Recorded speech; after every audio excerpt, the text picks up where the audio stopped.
So we move straight on to our next session of the Global Finance Conclave. I am Professor Ramachandran, and our next very distinguished session is going to be run by Dr.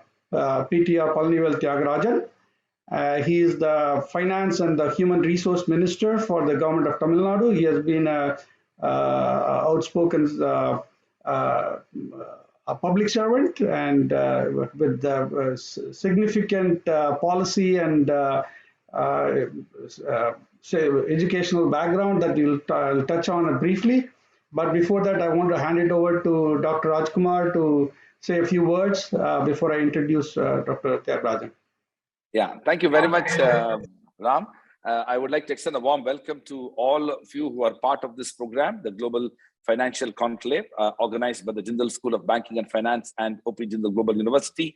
We have with us a very distinguished and truly inspiring, individual, Dr. Palanivel Thiaga, who is a member of Legislative Assembly of the Madurai Central Constituency in the 15th and 16th Legislative Assemblies of Tamil Nadu.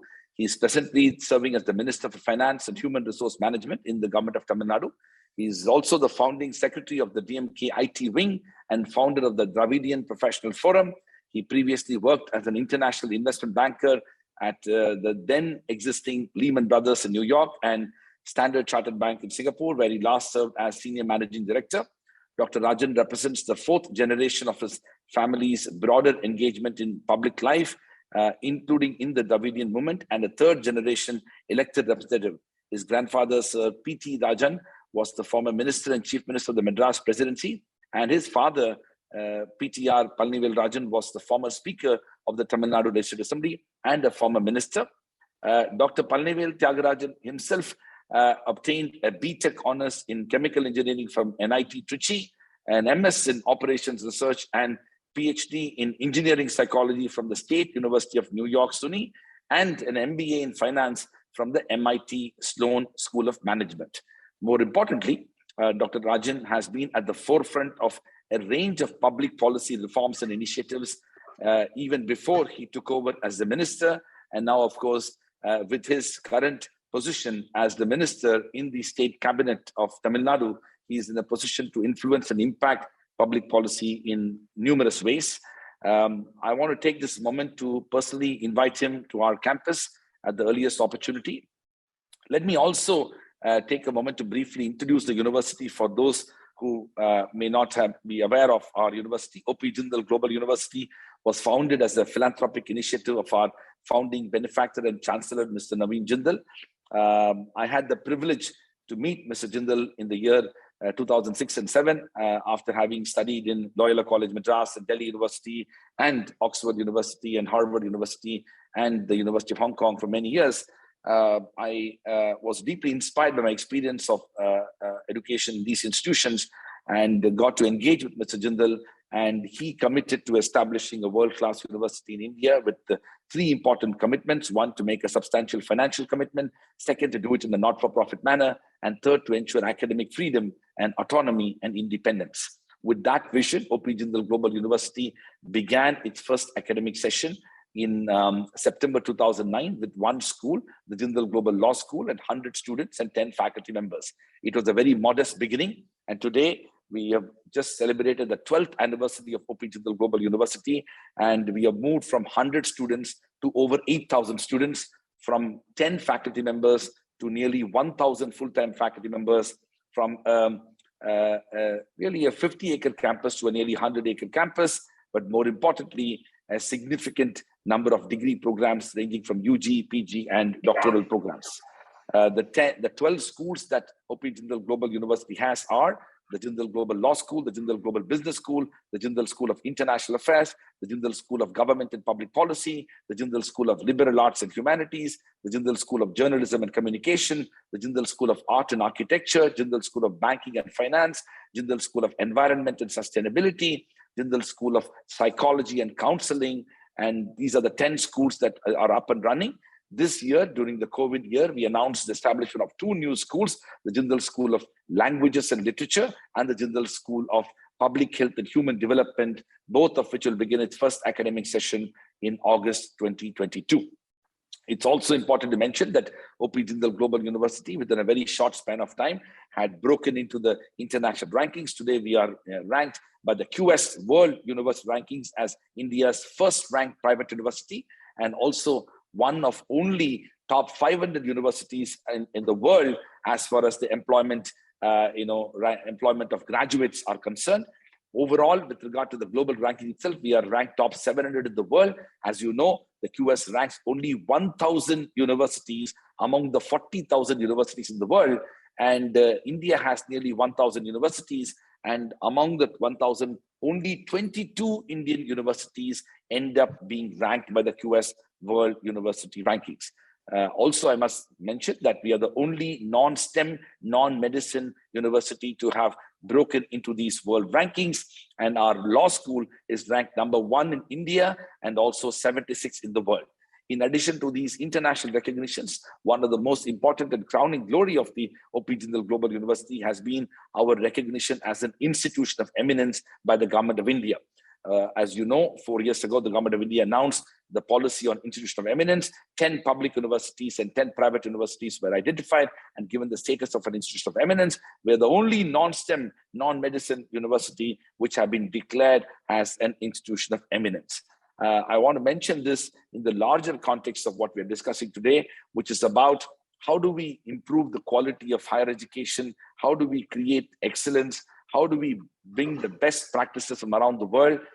We are very fortunate that at OP Jindal Global University, over 100 of our faculty members full-time are nationalities of 42 different countries in the world, and they are living and working on campus. Over 50% of our faculty members are graduates of the top 200 universities in the world. And those are some of the important initiatives that we've taken in the early phase of our evolution, which has ultimately helped in JGU reaching what it is today. So with those words, I want to extend my warmest welcome to Dr. Rajan, as I know that he strongly believes in the importance of excellence and how Indian universities need to benchmark itself with the best of the global institutions. And our institution is one possible example that has covered a significant distance in the last 12 years. Over to you, Ram. Thank you very much. Thank you, Professor Raj. So we wanted to have this as a series of conversation with you, Dr. Rajan. But before I get started, there is one common thread between you and me, and we talked about it in the conversation last week as well. We both share our alma mater at NIT Trichy or REC Tiruchirappalli, erstwhile what it was called before. And one of the things, striking thing about the discussion we had before was that while you have such an illustrious educational background and your corporate career as well, and the transition to being a public servant has been phenomenal. And the words that you used then was it is not about your educational background and your degrees and the fact that you are an MLA. It is all about the results that you deliver, right? And so with that as the starting point, you have been a very vocal proponent of discussing and talking about the creating a more free economy and financial structures in the country and for the overall growth. And the concept of cooperative federalism is a very dear to your heart. And so I wanted to talk about are there things that are missing in the Indian structure where there are disparities between states and within states itself, and whether that is really impacting the overall growth of the economy. So we wanted it to be a free-flowing conversation. So we want to touch on themes around that, and obviously the GST, which you are a part of. You wanted to touch on your role as a human resource minister as well. So we'll start with your thoughts on cooperative federalism and how what is causing the friction and the growth itself. So over to you, Dr. Rajan. You're on mute, I think. Thank you very much. First of all, thanks for inviting me.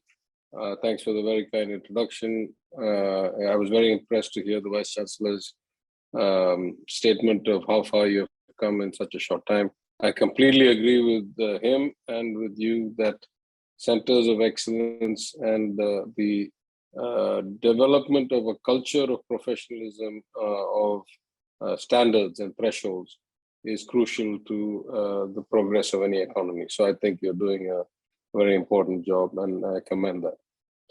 As far as the topics you said, well, you know, there are many hours worth of debate on that. So maybe let me just start by putting it in context, right? I mean, what do we mean by federalism? At some level, federalism for people like us who come of the Dravidian philosophy is the natural extension of things. We start with the notion of self-respect. We say that society should not determine whether an individual is up or down in some hierarchy based on caste or class or money or something. All humans are born equal, and you know, going back to our culture of the Puranams and of the Tirukkural and so forth, in thousands of years of Tamil culture, this concept that we are all born equal, and at some level, all humanity is the same, right? As we say, Yadu Mure Yavarum Kelir, and you know, the Tirukkural that starts, Pirapokkum Ella Uyirukkum. You know, we are born equal. We are all born in the same way. So if you start with self-respect as the identity, it doesn't take you very long to go from there to say the nature of democracy requires self-determination. Self-determination, I must have some say in the outcome or the policy or the design of the system. And you go from there to say, you know, self-governance, which is what a lot of local self-governance is driven by. It says people should have access to resolution of their issues as close to them as possible. Yesterday, I was at a seminar at the NCAER with Mr. N.K. Singh, the former chairman of the 15th Finance Commission.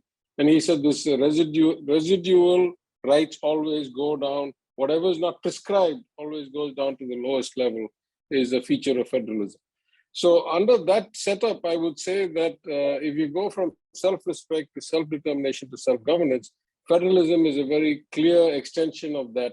And that's why for the longest time we've been talking about. What do we mean by federalism? We mean let from the revenue management, generation, distribution, taxation policy, to the prioritization of spending, to the design of school curriculums or entrance exams, to the priority given to this benefit versus another benefit, let all this reside as close to the people as possible. That's how the Constitution is written in some way.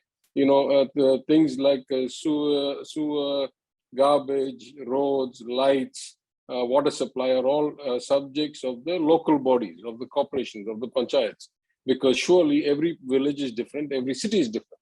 So if you start moving up from there, then, you know, the Constitution prescribes a state list, a central list, a concurrent list. I would say, though, historically, we must remember that we are an aberration. If you take any large country in the world, and I use always these two examples of the professedly, avowedly capitalist USA and the you know, very clearly self-avowedly communist China. In both of these extremes, you'll find that the devolution of powers is much, much more to the lower levels of government than we have in India, right? Like in China, banking licenses are given by province. Schools, police forces, industrial policy, you know, industrial licenses are given by cities or provinces. In America, you know, school boards are local from the village or the city. The police is run that way. Taxation, direct taxation goes all the way from federal to state to county to city. You can have income tax in New York City that's different from other cities in the state of New York. And you have, therefore, a much more devolved structure. Now, the question is, why is India so unique? Because India, we have this history that we are a multi-thousand-year-old culture, and we really were organized into one country relatively recently in the 1940s. And therefore, the founders had this great fear that how do you create a homogeneous to the point of a republic, not necessarily in behavior or in activity, but how do you have a cohesive society within a republic that has never been a republic before? That had been many different kingdoms and, at different points in history and so forth. So the preponderance was that many of the powers resided with the union much more than in other places, and then some were in the states. And then, of course, during the evolution of various amendments to the Constitution, some more got moved to the concurrent list and so forth. Now, there have been many developments over the years that have different implications and different perceptions, going back to the 1950s when the union government first started intruding into central sponsored schemes into the state list. And then, the progression going down to the creation of cesses and surcharges and so forth. But the reality is that by design, we were uniquely centralized compared to any other large country. We have become progressively more so always before 2014. That has gone on steroids after 2014, and we have this aggressive centralization of everything from tax collection to scheme distributions to, the union government's own statistics show that about 23% of all tax revenues are collected at the cess and surcharge bucket, which is not even shared to the states. And correspondingly, almost 5.25 lakh crores of direct benefit transfers are happening from the union down to individuals or local bodies. So you have basically cut the states out of this management. So, this is one aspect, the fact that we are a unique structure. There's two other aspects that we should lay as the groundwork. In every other federal country, of course, there are transfers, from the richer to the poorer. That's what a federal setup calls for. That is what we are all citizens of the same country for. We are patriotic. But in no other country do we have this disparity that there is a significant inversion. In places like China, the richer provinces are the ones that are also highly populated. It is the coastal provinces, and the transfers go from the high population to the hinterland with low population. In America, you have the US and you have the New Yorks and Californias that have the highest economy, highest tax generation, highest population, highest growth, and then they effectively do subsidies or transfers to the North Dakotas and all that, which have 500,000 or something for the whole state. In India, we have the reverse. The richer states have the lower population, and the poorer states have the higher population. And for whatever reason, though in a country, labor movement should be fungible and not have any constraints, in fact, we're not getting that kind of movement, of permanent movement of labor. And then the third unique aspect about us is, in almost every other federal society, transfers and integration should level the quality of life, should level the outcomes in per capita or in human development index or in access to healthcare or in the noon meal scheme or in the quality of education. Unfortunately for us, if you look at our history, if let's say the best to the worst state on any of these statistics was 2:1 at independence, it progressed to something like 4 or 5:1 before the reforms of 1991. And after the reforms, much like everywhere else, globalization increases the pie, but also increases disparity. Here we have increasing transfers from one state to the other and increasing divergence, where the rich states continue to show much better statistics and the poorer states continue to go lower and lower, at least gap-wise, if not absolutely. So these are the conundrums that we face. It is partly a question of execution, partly a question of complexity, partly a question of efficiency, and partly a question of our unique centralized nature as a country. And there are many aspects of this, from direct taxation versus indirect, GST, pre-GST to post-GST, political regimes changing their tunes depending on whether they sit at the state or the center. Let's not forget, at one point the Congress was the great centralizer. So I'm not casting aspersions on individuals. I'm saying, the old adage of where I stand depends on where I sit seems to apply equally to many people in the course of history. So maybe that's enough to get going. Dr. Rajan, I want to quickly respond to what you just said. While I agree with what you said, would you like to reflect a bit on the COVID-19 situation and how a crisis of that magnitude that has affected, let's say, the world at large, where a quasi-federal country like India, Casey, where a very distinguished political scientist talked about India being a quasi-federal structure, where we are federal in structure and unitary in spirit, and it has the opportunity for us to become fungible depending upon the situation. The constitutional framers were conscious of that, and you rightly refer to that. Now, if you look at United States, for example, if you look at the early part of the US's response to the COVID-19 crisis, the fact that it was a very rigid federal structure ended up in a situation where the federal government could not adequately respond to the crisis that was unraveling in different states, and ultimately states ended up taking their own decisions. And as some authors have now argued about, it resulted in lesser coordination, more debts, and even more organized response to a national crisis of that magnitude. So my question to you is that, to what extent federal societies or quasi-federal societies or structures are better suited to deal with national level problems as we saw in the context of COVID-19? That's a very good question, but I might answer that you will find me more on my original point than otherwise. Let me give you two examples. In fact, if you look at the rate of infection or the ability to provide treatment, it varied dramatically. Because you see, when you have a pandemic, the underlying factors cannot be changed very quickly, meaning how much medical infrastructure do you have, how many doctors do you have, how many primary health centers do you have. Those things cannot be changed in 1 month or 6 months or 1 year. So I'll give you the extreme example for just a data point. In Tamil Nadu, for every 1,000 people, we have 4 doctors. In UP, if you're lucky, you have 1 doctor for every 3,000 or 4,000 people. The ratio is 12, 15 to 1. So you cannot have the same type of crisis response to these two. Forget UP and Tamil Nadu. Let's take within Tamil Nadu. When we came to office on May 7th, we had a second wave that was 6x the magnitude of the first wave. The chief minister designated different ministers to go to different districts and take care of different, the situation locally. By good fortune, we had a collector was a medical doctor, a corporation commissioner was a medical doctor, a monitoring officer was a medical doctor. I had some global experience running large-scale operations. And my fellow minister in Madurai, commercial tax minister, had very good ground connectivity in the village and so forth. So we chose to take a distributed strategy on day one. We took care of some of the macro things. We arranged for oxygen that we almost ran out. We finally ended up supplying not just ourselves, but the entire southern Tamil Nadu out of our Madurai hub. But the key to our success was that we took a distributed strategy and said, let us not have everybody converge at the government hospital in Madurai. And if that happens, the infection spreads in the crowd coming to the hospital.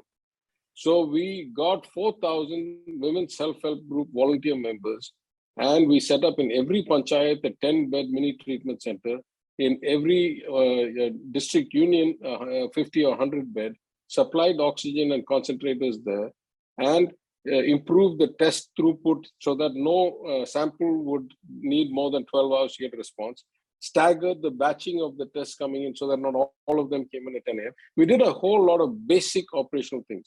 Why I'm saying that is, in Madurai district, the infection rate, new infection rate went down from about 1,500 a day around May 15th or 18th or May 20th, down to less than 200 a day within 3 weeks because we took a distributed strategy.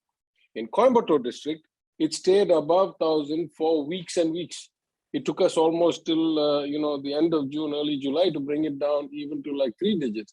Because by the time they started attending to it, it had already spread into the rural villages in ways that simply you could not control.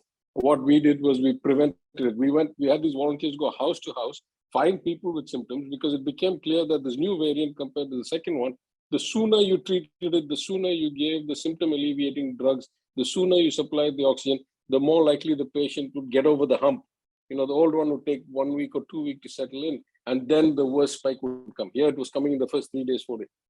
So from something as simple as increasing the number of RT-PCR test machines within the centers rather than increasing the centers, we took such a kind of operations research approach, shall I say, that in our district, we were able to do 1,500 to 200 in less than 3 weeks. That's what federalism means to me. That's what it says. Bring local conditions, local self-governance, local talent, local issues to bear, and you can get the outcome that you want. Now, if you look at the reverse of that, we were the ones to argue that when you have only 2 or 3 vaccine manufacturers in the entire country, and everybody short vaccines, and the global manufacturers are also in a huge kind of imbalance of supply and demand, it makes no sense to tell the state, you each go and try and find your own tender and your own contract. It's a close to a monopoly, oligopoly situation. Having 32, 40 buyers when there are only 2 sellers doesn't really act as an efficient market. What we need is the super buyer, the monopsony buyer, where we have the union government. But so never have we said that there's no clear role for the union. There are many things only the union can do well. Interstate commerce, currency stabilization, foreign affairs, foreign trade, defense, standardization of taxes on complex good manufacturing and trans-border goods like components for cars and planes and ships and things like that, which are inherently complex and with OEMs all over the place. So there is a clear role. We're not saying, in this case, for vaccine purchasing. But the administration is going to be so different because the places are so different. I cite this example all the time. The average age of somebody in Bihar is 19 years old. The average age of somebody in Tamil Nadu is 32. The average education in Bihar is elementary school dropout. The average education in Tamil Nadu is +2 graduate. How do we write a common policy across all these variables? We are completely different setup. We need different levers to govern at different times. Thank you very much for that. Over to you, Ram. Thank you. I think that is a meaningful and relevant insight into the thought process on cooperative federalism from a very different angle than the financial angle, which is important as well. But I want to flip back into the aspects of growth and economic growth. And in your own white paper, Dr. Rajan, which released a few months back, while you had talked about the distressed state of the financial situation in your state, in the I think the appendix or somewhere you talked about the fact that the industry and the services have failed to fire and grow. I think that's the word that you'd used, and rapidly enough, right? So are there specific programs that is being considered within your state along with the rest of your Council of Ministers to address that specific area, because that's going to have some implications in terms of how even the rest of the states in the union is going to look at that and see if there are some learnings and lessons from that process. So any thoughts on that in terms of how you're trying to help the industry and the services grow within Tamil Nadu, given the issues in the last couple of years and that you had expounded in your white paper? Yeah, I think we need a kind of segmented approach. We can't think of all industry as one. At least as far as I can say, just off the top of my head, though it's not my department, and I'm reluctant to stray into other people's domains. Philosophically, at least, there's 2-3 different layers of industry. There's the MSME, which is by far the largest employer of people in an unorganized way, but in an economy that's largely unorganized. And those are people that have been very hurt over the last 3-4 years by many things, starting from demonetization and liquidity concerns through the GST rollout, through the lockdowns and so forth. They need something completely different. Then we have the kind of organized Indian-centric, Indian champion kind of sectors. And those are mostly about getting access to capital and having government get out of the way and not be as rent-seeking and as intrusive as it otherwise could be. And then we have the global sectors where, Tamil Nadu is an advantage. Bankers go where the credit is good. Investors go where the opportunities are good.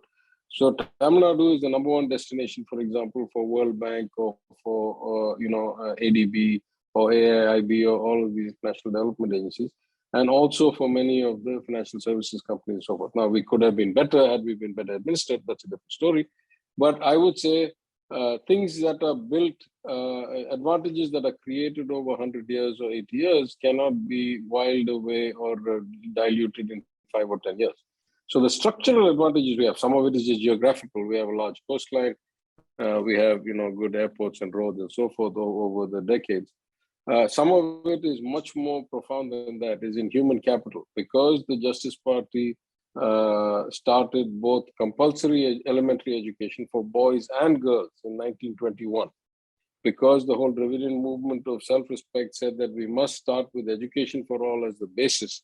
And because they found that enforcing compliance was impossible when violations were 80 or 90%, and the way to get compliance was to provide food.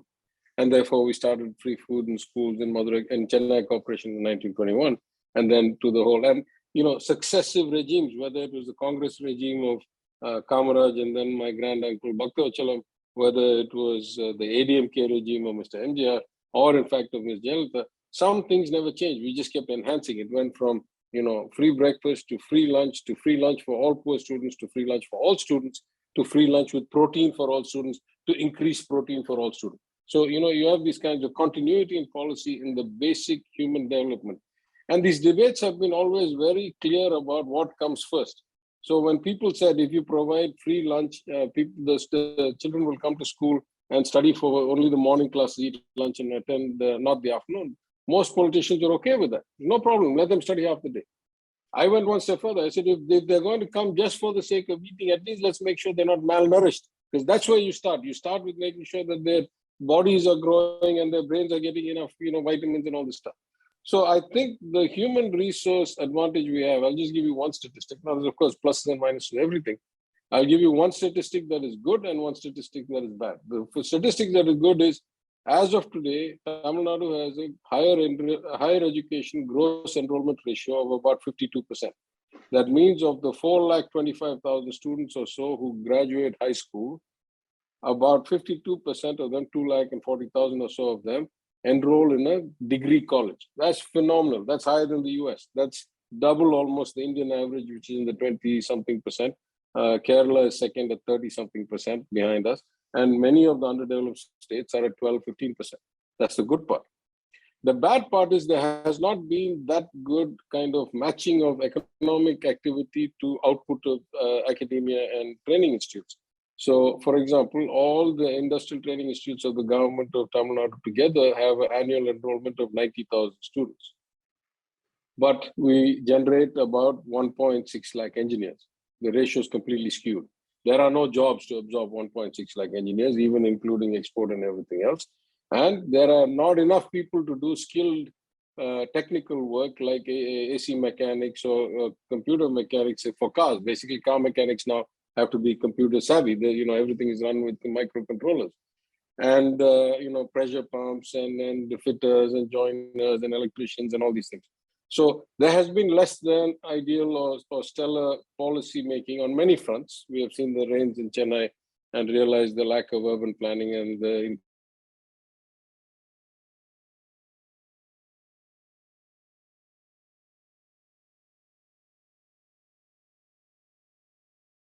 I lost you for a second. I don't know if you or me. So anyway, my point is that our approach has to be different for different sectors. Our global economic advisors, as you know, Raghuram Rajan, Arvind Subramanian, as said before, keep emphasizing that to us.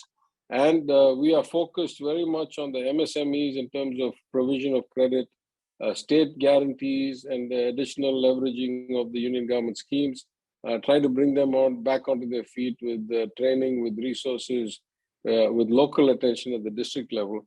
And then, of course, we believe that as the economy reopens and as global trade reopens, Tamil Nadu is going to be again a preferred destination within the country. Many of the statistics of FDI in the last 2 years are skewed through the large investments into one media company by other media companies. But if you go back to the broader pattern, we think there's things to be done there. We think there's something to be done fundamentally changing the nature of infrastructure financing. We need to categorize what kinds of infrastructure need to be built with 100% equity by the government.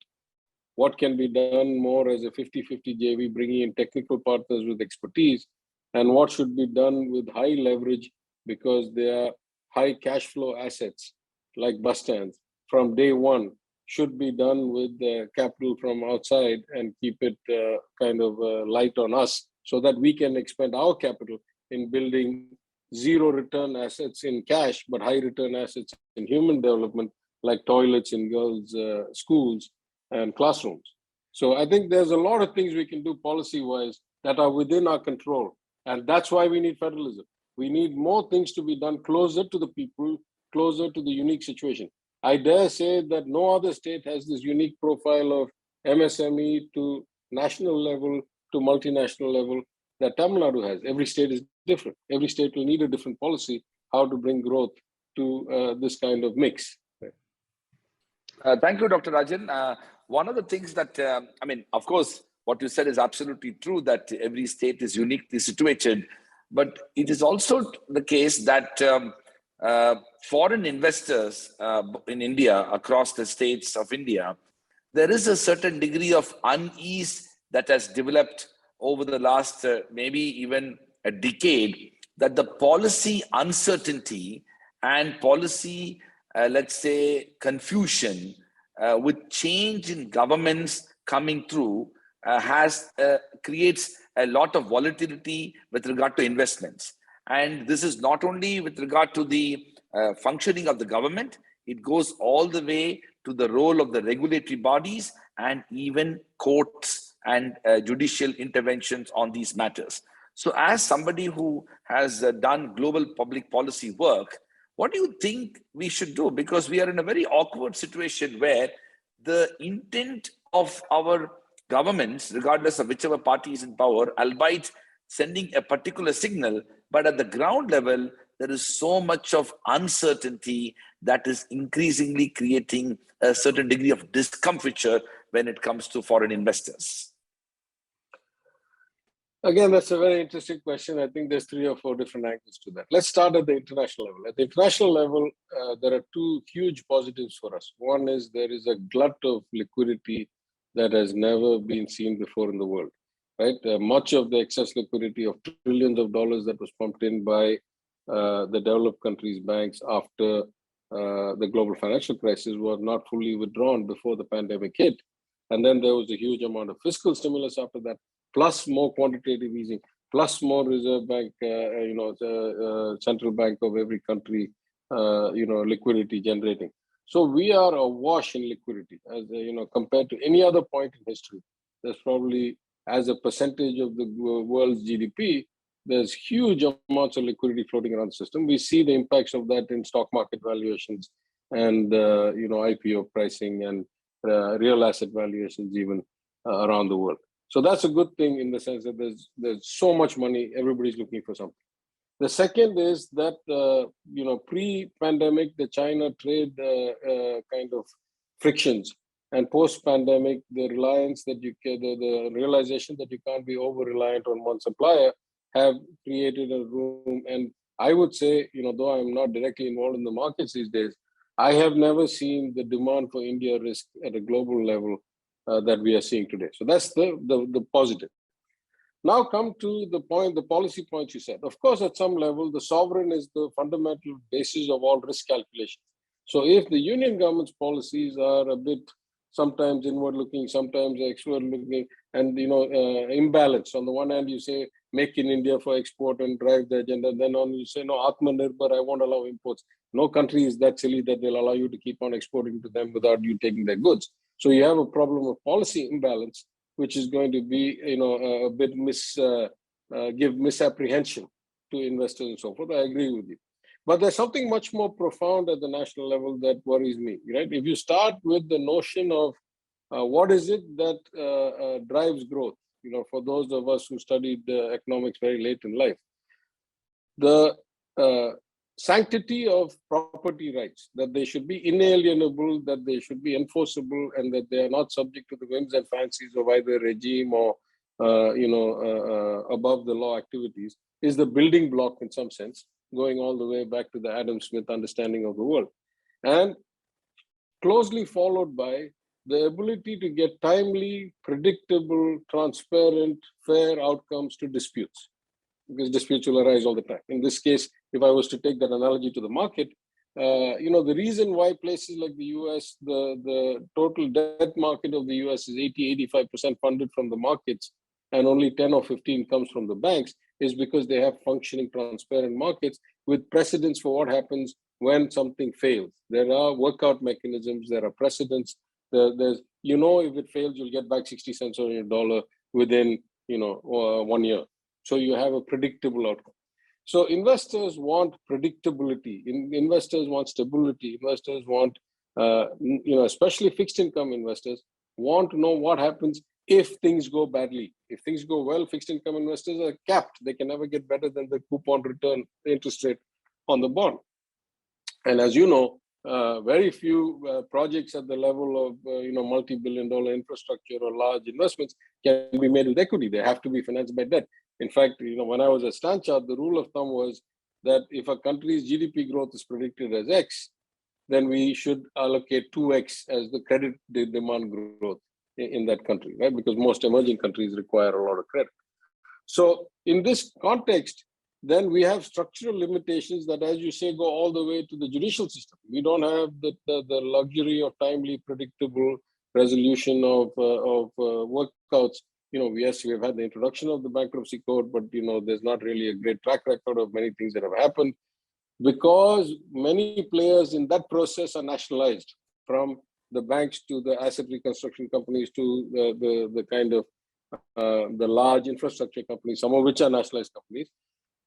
And there's a lot of political influence, possible at least in theory. Then you have people afraid to take decisions. If I really sell this at 50 cents on the dollar and clear out, will I later have to face accusations of insider dealing? So you have a system that is not designed for transparency. It is designed for subterfuge, and that causes unease, or is designed for second guessing, and that causes unease. But I'll go past all that and say, still, money needs to find a home, right? I mean, we have only ever been on the side of the capital deficient. Having sat in investment banks and banks for much of my professional career, I've seen the other side of it, and that other side has become egregiously more powerful, right? If you look at the relative ratio of the buy side to the sell side in the last 10 years, that the imbalance has greatly skewed towards the asset managers, the professional asset managers, the mutual funds, the hedge funds, the insurance companies, the pension funds, the people who are managing financial assets. And they need to invest the money somewhere. So you're seeing a lot of strange valuations in a lot of places. I would say at this point, I believe personally that based on my conversations with my former colleagues and based on what we are seeing on the ground, that actually in Tamil Nadu, we are not as worried. Of course, there is a macro risk variable that is dependent on India's credit rating and India's kind of workout systems or lack thereof. But there are projects where we can get the investors so close to the cash flow that we can overcome some of these issues, and we can basically capitalize future cash flows from real assets, and we can get things like infrastructure investors in.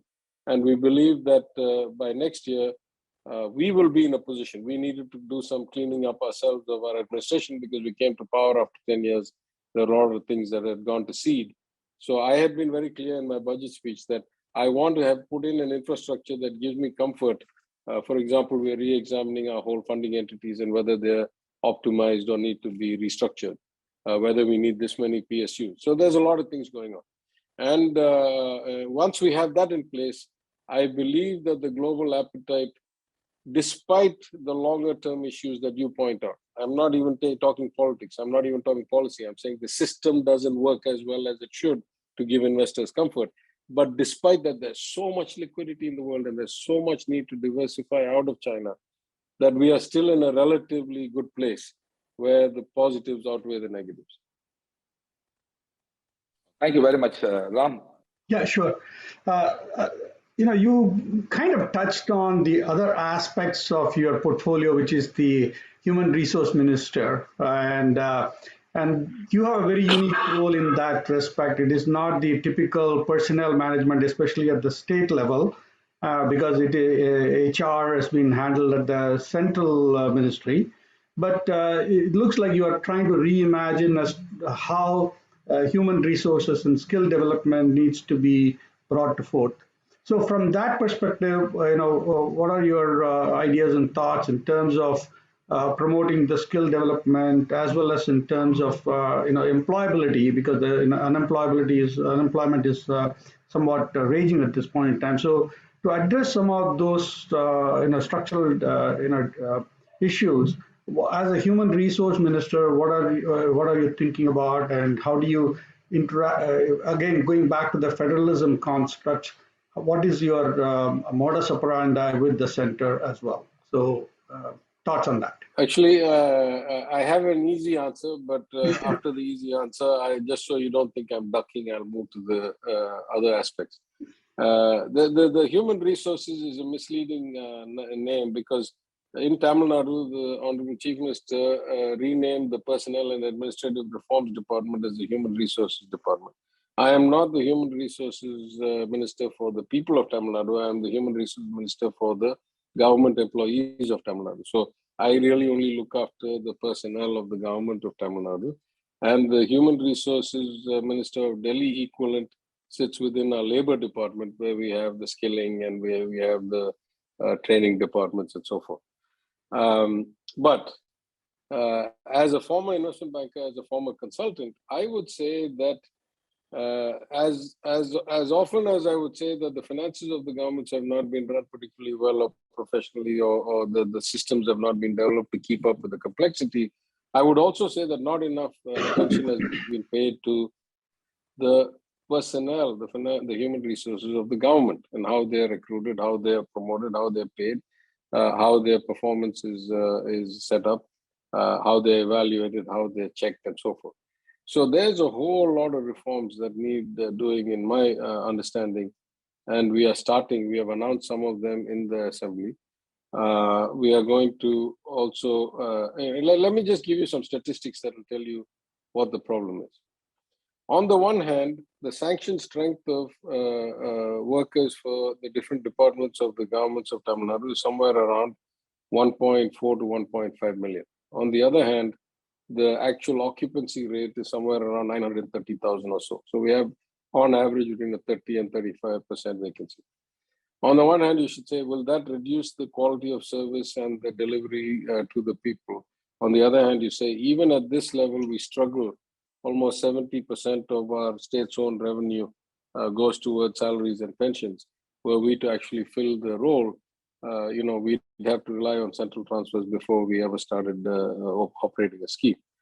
On the one hand, you say, with the nature of the change of work, with greater transparency, with going online, with e-Seva Mayams, with e-governance agencies, with e-budget, no printing of books, all material at the fingertips of the MLA in the assembly on a computer screen.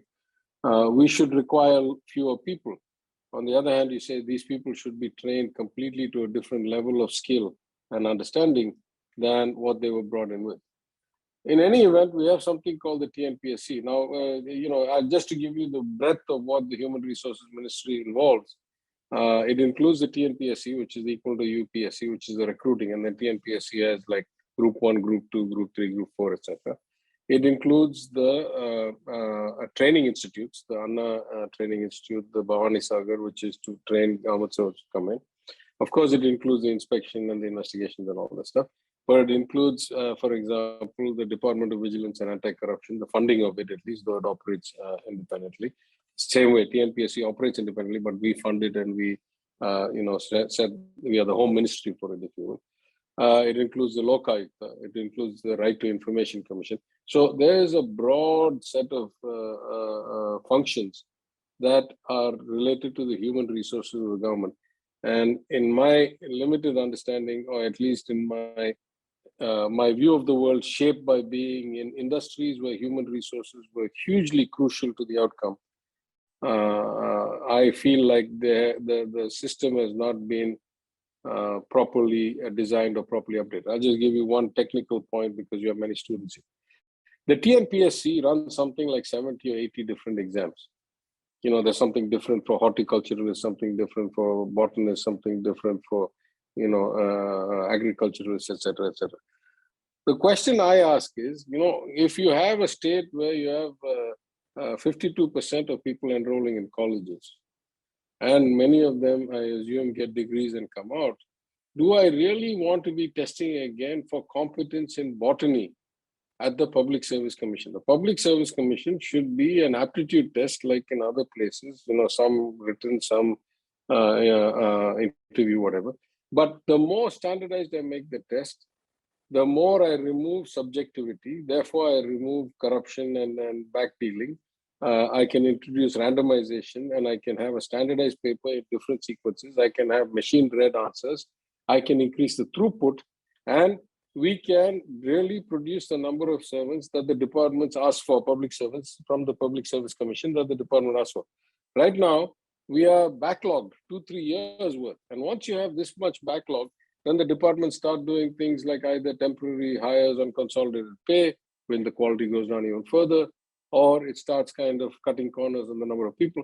So it's all about process. In my opinion, the biggest weakness in government is that many of the processes have not been adapted or upgraded or redefined or redesigned to deal with the kind of complexity of the world today. Right? In Tamil Nadu, we have roughly 21, 22 lakh crore, about a $300 billion economy, and 3.5 lakh crore, or about a $40 billion budget.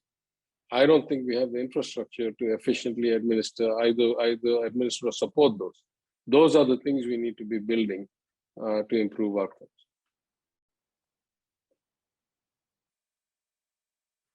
There is another question that is that our Dean, Professor Bharadwaj, is prompted here, and there is a number of other questions as well. I know we are running short of time. I'm sure that we'll run short of time.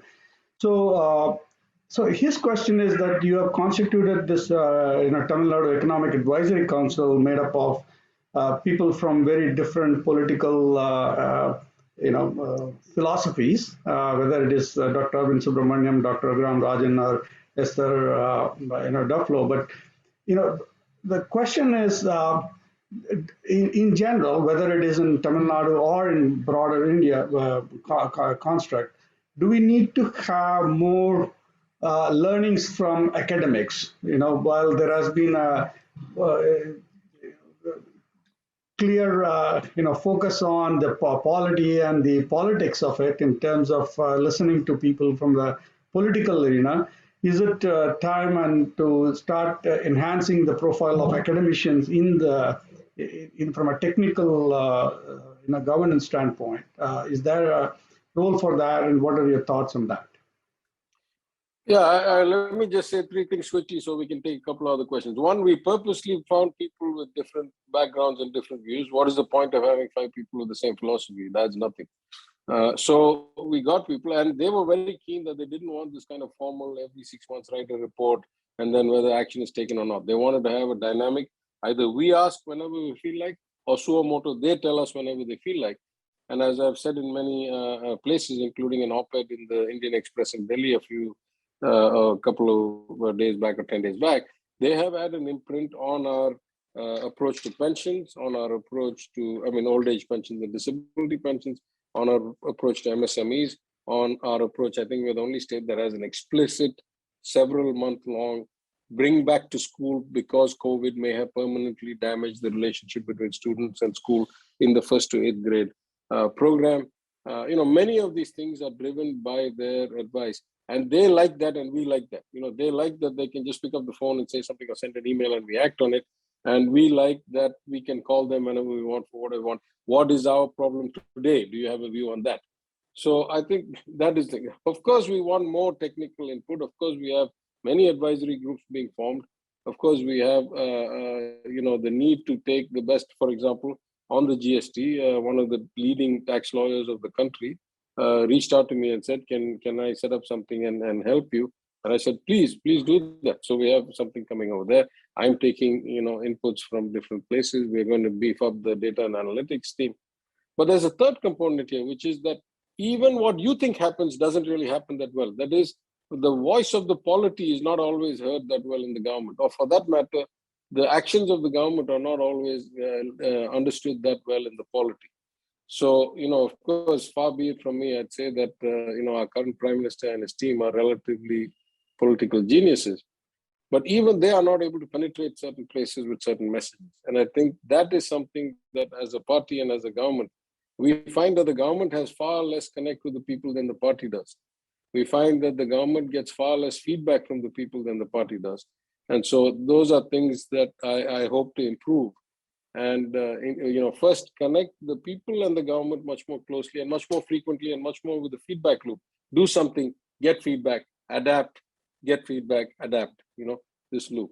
So, of course, I gave a lecture at the library where a center for the public sphere, study of the public sphere was started in our very famous Roja Mutaya Library, financed by the University of Chicago at its inception. And there I said, there's a need for re-intellectualizing politics. Politics, at least in the beginning of the Dravidian movement, it was about ideas, it was about principles, it was about a view of the world. And some of that has been diluted because of various reasons. We need to re-intellectualize it. And some of it is about changing the culture. The culture of society, the culture of politicians has faded a bit. It's very hard to point fingers and say the politicians are corrupt or the, bureaucrats are corrupt or, that is spread to this place, that place. It's not as if society is pristine and only the politicians are corrupt. The politicians come from society, get elected by society. And whenever I say this, people get a bit angry at me, but people get the government they deserve because that's the government they elect. Right. So it's hard for anybody to say that, there's this huge gap. Very good. Dr. Rajan, I have a question. This is probably a slightly more complex one, but you may recall that in the 1987 movie Wall Street, Michael Douglas, acting as Gordon Gekko, gave a speech when he said, greed, for lack of a better word, is good. And he went on to say that greed, it captures the essence of the evolutionary spirit. Greed in all its forms, greed for life, for money, for love, for knowledge, has marked the upward surge of mankind, unquote. Now, how do we create an alternative imagination that not only greed is bad, but to create an egalitarian society, every stakeholder, including the corporations and the companies and the business enterprises, should work with some degree of public service and common good? Yeah, let me just say that two slightly different ways. The first is, I think, though, for dramatic effect, I remember the Gordon Gekko speech. I think by the time I was on Wall Street, even by the late 90s and the subsequent decades, that had to clearly change to, be greedy in the long term. Don't do short-term things because those are not sustainable. Think about the longer-term consequences. And that could be in our policy as well. Don't worry about this election, this month, this quarter. Think about what you can achieve over 5 or 10 years. I hope some of that is percolated into Wall Street and into society. But there's a broader point you make here, and I think that's really what has distinguished good quality of life societies from ones where it is not so good. In the end, the only way to grow sustainably over time without having social strife, without having crime rates increase, without having mental illness rates increase, is for it to be equitable, at least relatively equitable. It should be inclusive. The more people that are brought into it, the better off we are. And I give two statistics. I say within India, what makes Tamil Nadu so unique is that we will be in the top 1 or 2 or 3 per capita income and total size of the economy. But most importantly, for any in the top 5 or 10, of course, Kerala has some really good statistics in other matters, but they are a relatively small state and they don't have as high GSDP and for other reasons. But if you take any of the large states, we have high social development, high human development, high per capita, and one of the lowest Gini coefficients. We have one of the lowest stratifications. In Tamil Nadu, almost 100% of girls below 18 are in school or have been there till at least 10th. In Gujarat, which has a slightly higher per capita income than Tamil Nadu, the ratio is nowhere near. It's about 70%. And a whole lot of people are not included in this. And as you know, the long-term predictor of where you end up in life is very much based on how much of the primary education you got, before you got out of school. So in that sense, it is all about inclusiveness. It is all about taking the society along. It's all about, as other people have said, lifting the bottom of the pyramid, because you lift that and everything else lifts. You pull at the top and it doesn't really percolate down to the bottom. And I think that if you look at a global level, societies that have good safety net programs, societies that pay high minimum wages, societies that provide free healthcare, free education, free maternity leave. If you look at Canada compared to the US, certainly the quality of life on average is better in Canada, I would say, at least for the average income person. If you look at Western Europe and Scandinavia relative to other parts of the Western Hemisphere, if you look at Australia, New Zealand compared to other countries of equal per capita. If you look within the US at New York and California and Minnesota, where they have high welfare and high benefits compared to other parts where they don't, like in the Deep South. So, it is in society's larger interests that no one gets left behind. Now, of course, I'm a former Wall Street banker. I'm hardly, the most ardent communist or socialist in the world. So I am all for private enterprise. I'm all for, private advancement based on input. I am not for one second saying we should all make a commune. But enlightened self-interest is probably better than pure self-interest. And enlightened self-interest says, I have to live in the same society as everybody else. And if the disparity starts to get too big, even if it doesn't bother my conscience, it surely bothers my safety and security. For various reasons, I've had the opportunity to travel many parts of the world.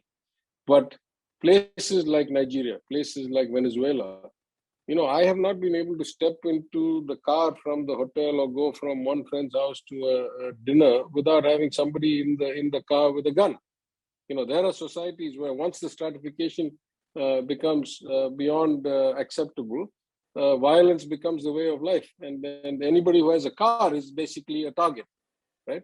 So, of course, I'm not saying that that's going to happen anytime soon, but I'm saying the examples we see from around the world tell us that the inclusion, the taking everybody along, keeping the Gini coefficient relatively low, and doing what you can to make sure no one gets left behind, whether it's education or basic, old age pensions, or whether it's disability pensions or free food or, cheap transportation or free transport. These are the things that will help you in the long run create a better society, a better quality of life, higher growth, better per capita income. These are very closely related. These are not altruistic. These are self-interest, enlightened self-interest. Fantastic. Thank you very much for that. Over to you, Ram. Thank you. We are actually run out of time here, and I didn't realize that. It has been an absolutely enlightening and I would say, albeit very, very short time with you. So to echo what Professor Raj said, we would really love to have you on campus sometime soon when we're planning to open the campus as the situation becomes better. And we would love to have you and come and address our students. There are a lot of folks who are on the, different channels for us right now, but we would like to have you in person and talk to us as well. And we would thank you again for your time. I know it's getting late on a weekend, but appreciate your time and namaskaram. Thank you, Dr. Rajan. Thank you. Yeah. Thank you, Dr. Rajan. It was you. absolutely an inspiring set of reflections, and I look forward to welcoming you to our campus Definitely. in Sonipat, and of course, visiting Chennai and calling on you. Thank you. Please. Please. Thank you.